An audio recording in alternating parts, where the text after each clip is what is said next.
Hi guys, what's up? So, welcome.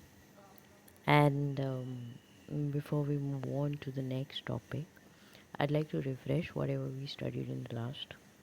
So, initially we studied about drainage system and what is a drainage, what is a drainage system. The channel of different drainage network is called as a drainage system, and we discussed about river basins, we discussed about catchment areas, we discussed about watersheds, and various other things. Okay, how two drain systems are separated by a watershed, why watershed is important, what is the difference between a watershed and a catchment area. We've all discussed about it. Now next we are moving on to the classification or categorization of drainage systems in India. So on the basis for when we consider the classification or the categorization, it is broadly done into two parts. So first part is on the basis of discharge of water, which is sea oriented. So when I say sea oriented, that means that the drainage is done into some sea, maybe an Arabian Sea drainage or a Bay of Bengal drainage, right? So that is how it is listed here. And second classification is on the basis of size of watershed, or a drainage system can be categorized on the basis of size of watershed, like what is the size of the watershed that is done. And for large rivers, when we have a larger watershed, it is eventually called as a catchment area.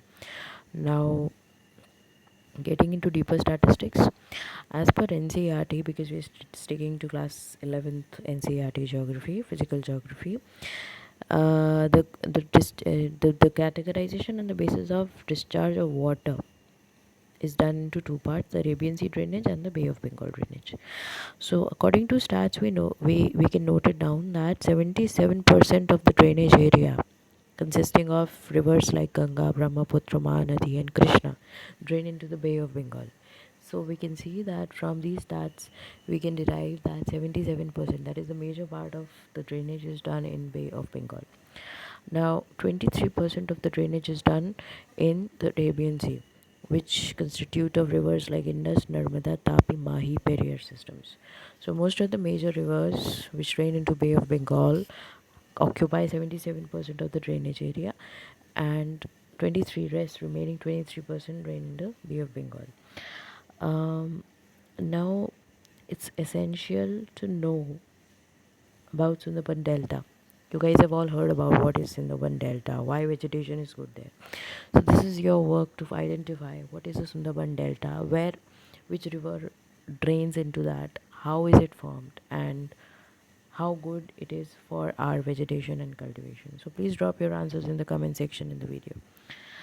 Moving on to the next categorization, that is done on the basis of the size of the watershed. So on the size of the watershed, it is broadly classified into three parts. First is major river basin. Major river basin is having a watershed size of 20 is more than 20,000 square kilometers. So when a watershed is occupying an area of more than 20,000 square kilometers, so it is basically known as a catchment area. It will obviously comprise of few bigger rivers, large rivers like Ganga, Brahmaputra, Krishna, Tapi, Narmada, Penar, Mahi, Sabarmati, and Barak, etc.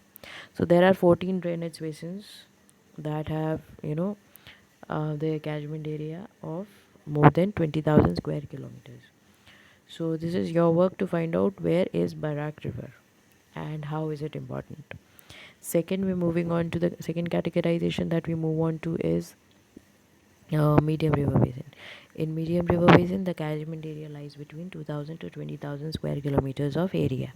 There are approximately 44 river basins which are lying in this area, and they can be called as a watershed or a catchment area. It depends on the size of the river, because as we have all studied in the last slide, that the larger rivers have larger watershed, and that is not known as a watershed. It is known as a catchment area.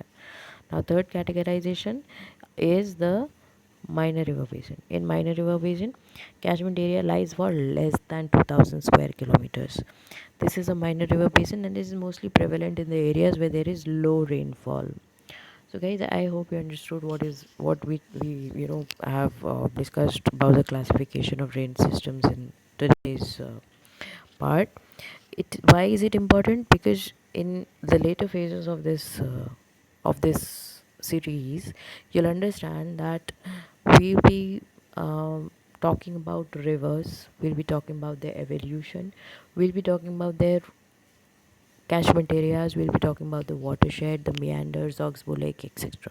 So guys, stay tuned. If you like this video, please do subscribe to my channel by clicking the bell icon and like this video, and do post your queries in the comment section. Thank you. That's all for today. Take care. Bye bye.